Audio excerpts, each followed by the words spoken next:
¿Qué tal, compañeros? Muy buenas tardes. Mi nombre es Jorge Guay. El día de hoy les voy a estar hablando sobre el curso de Administración Moderna número 2. Está impartida por el ingeniero Denis Campa. El día de hoy vamos a hablar sobre el temario número 4, lo que respecta a lo que es la cultura organizacional. Bueno, buenas tardes nuevamente. El día de hoy vamos a hablar sobre lo que es la cultura organizacional. Para los que entendemos de una forma bien sencilla desde el principio, pues la cultura podríamos decir que es el alma o la personalidad de una empresa. Así como nosotros tenemos, por ejemplo, amigos que son bien serios y ordenados y otros que son más relajados o platicaderas, podríamos decir, pues la empresa también tiene su propio estilo. A eso nos referimos con lo que es la cultura organizacional. Eh, la cultura es la que hace que cuando entramos a una oficina, por ejemplo, un ambiente de confianza o por el contrario, pues donde se siente que hay mucha presión, donde todos están callados.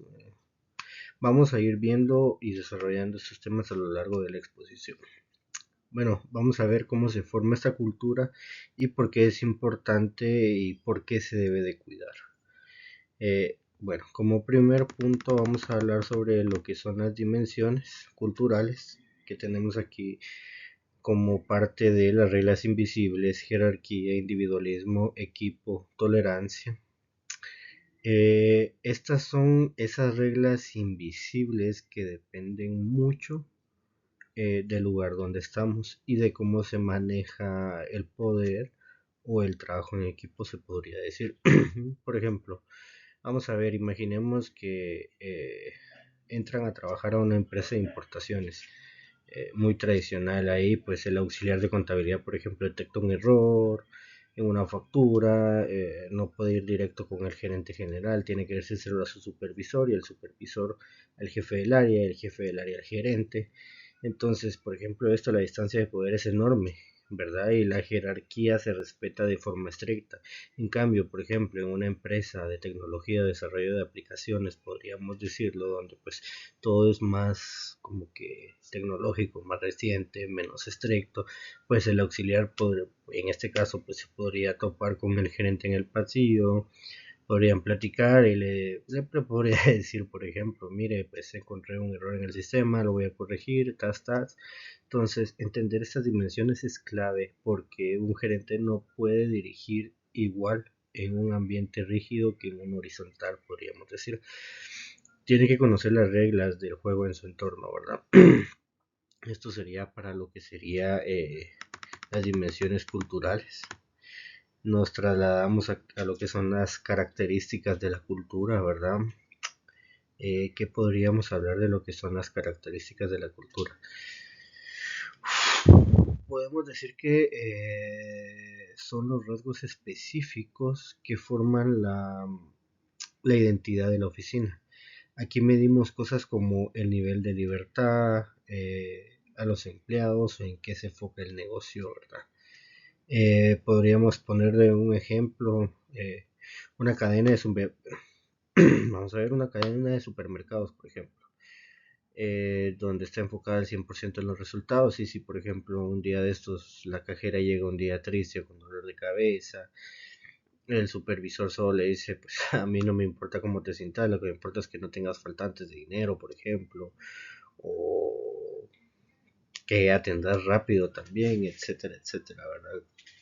Un trato no digno, por ejemplo. Entonces, esa cultura prioriza la meta numérica, pero ahora imaginemos otra empresa que se enfoca en las personas, ¿verdad? Ver el bienestar, por ejemplo, siempre enfocándonos a lo que es el resultado, pero viendo por el bienestar de la gente. Entonces, por ejemplo, eh, si la cajera la ven mal, pues el jefe la llama, la podría llamar, le puede preguntar si necesita apoyo y la rota de puesto, ¿verdad? Entonces es ir viendo un beneficio para ambos, ¿verdad? Para que pues la persona también pueda descansar. Las características en este caso definen si el empleado se siente valorado como ser humano o pues visto simplemente como un recurso que genera números, como una máquina, como usualmente pues a veces suele ser, ¿verdad? De ahí nos pasamos a lo que son los tipos de culturas y perfiles. Eh, el libro nos habla de diferentes perfiles, ¿verdad? De empresas según su estilo. Eh, Les voy a hablar sobre el perfil burocrático, el familiar, el de clan o el de clan, por ejemplo, el de mercado y el innovador. Vamos a ver, por ejemplo, qué podríamos poner de ejemplo en este caso. Eh, por ejemplo, pensemos en un trámite para pedir materiales en una empresa con cultura burocrática, como le llaman, ¿verdad? Para que te den una caja de lapiceros, pues, o una resma de papel, hay que llenar un formulario físico, pedir la firma del jefe al departamento, llevarlo al almacén y esperar 3 días a que autoricen la entrega. Todo pues es lento, pero al final de cuentas son procesos que hay que seguir. Al final de cuentas de eso trata la burocracia, de procesos, controles. Y al final de cuentas la burocracia no es mala, porque no es mala, al final de cuentas es un orden en el que se debe llevar todo. Pero, por ejemplo, apliquemos esto también, podríamos decir, con lo que es el tema del clan o el ambiente familiar. Por ejemplo, una distribuidora pequeña donde el dueño pues trabaja a la par de todos y ahí el encargado de la bodega pues grita, por ejemplo, como suele ser a veces, muchachas, se acabaron los lapiceros, el dueño responde pues por ejemplo, mira, tenés 20 quetzales, anda a comprarlos y anda a la librería de la esquina, pues son cosas muy diferentes. Es cierto que todo debe llevar un orden, pero pues también creo que hay ciertas cosas que puedan molestar a ciertas personas y que es mejor trabajar en un ambiente de común acuerdo para que todos podamos trabajar de la mejor forma, siempre ordenado. No digo que no se trabaje ordenado, pero pues trabajar en un ambiente familiar pues donde todos se tengan confianza, ¿verdad? Los valores organizacionales. Hablamos de este tema, los cimientos del comportamiento, honestidad, el servicio es un punto bastante crítico. La verdad, los valores, la cultura real de un negocio, por ejemplo, no es lo que dice el cuadro bonito, lo que está ahí estampado en la recepción, por ejemplo, lo que tienen ahí en todos los lados de las oficinas, sino que al final de cuentas lo que los empleados y los jefes hacen cuando nadie los está viendo, y esos son los valores para uno.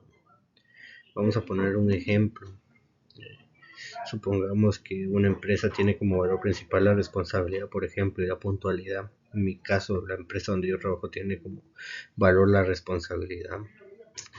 Pero resulta que el gerente, por ejemplo, siempre llega 1 hora tarde a las reuniones, por ejemplo, interrumpe el flujo de trabajo, deja los proyectos a medias, porque pues se va a almorzar, o incluso que por ejemplo pueda pasar de que interrumpan los horarios de almuerzo de las personas, o que no respete agendas, por ejemplo. Entonces, ¿qué podemos pensar de algo de algo así? ¿Qué mensaje le está dando al equipo? ¿Qué va a pensar el personal?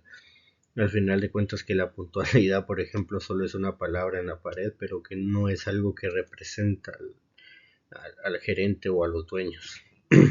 Los valores organizacionales de verdad se muestran con el ejemplo, y empiezan o deberían de empezar desde arriba, desde la cabeza. Si el valor es el servicio de excelencia, el recepcionista, el de seguridad, el contador, todos deben de atender con la misma amabilidad y resolver los problemas de forma rápida. Los valores reales son los que guían la conducta diaria del personal. Nos venimos con lo que es la socialización organizacional. Vamos a ver. Aquí tengo como adaptación o inducción, pero vamos a hablar. Por ejemplo, ¿quién de nosotros no se ha sentido nervioso, por ejemplo, en el primer día de trabajo o en la universidad? Siempre uno pensando, uno llega asustado, no sabe dónde está el comedor, a quién decirle las cosas, ni a qué hora es correcto levantarse para ir al baño incluso, ¿verdad? Entonces, ese tipo de cositas, a ese proceso pues se le llama adaptación. Inducción también le podríamos llamar la socialización organizacional, y es el conjunto de cosas que van sucediendo para comunicarse con otras personas dentro de la organización. Pues en este caso, imagen que contrata a un nuevo cobrador, por ejemplo, en su primer día, el jefe lo recibe, lo presenta a los compañeros, le han recorrido, etcétera, etcétera, y así es como va sucediendo. Y el espíritu emprendedor, por último, pero no menos importante, nos habla de la importancia de fomentar el espíritu emprendedor e innovador dentro de la propia empresa, lo que significa darle voz y confianza al empleado para mejorar las cosas. Un ejemplo, un auxiliar de archivo en una empresa que maneja miles de archivos, por ejemplo, eh, pues aquí en este caso el auxiliar podría tener la iniciativa y le proponerle al jefe, pues si se compran ciertas cositas o hacer unas divisiones o archivos o X o Y, Z, que pues al final de cuentas para poder identificar todo se puede hacer de una forma más efectiva. Entonces esto es importante, ¿verdad? En las personas, porque ayudan a que el flujo de trabajo sea mucho mejor. Esto sería todo. Muchas gracias.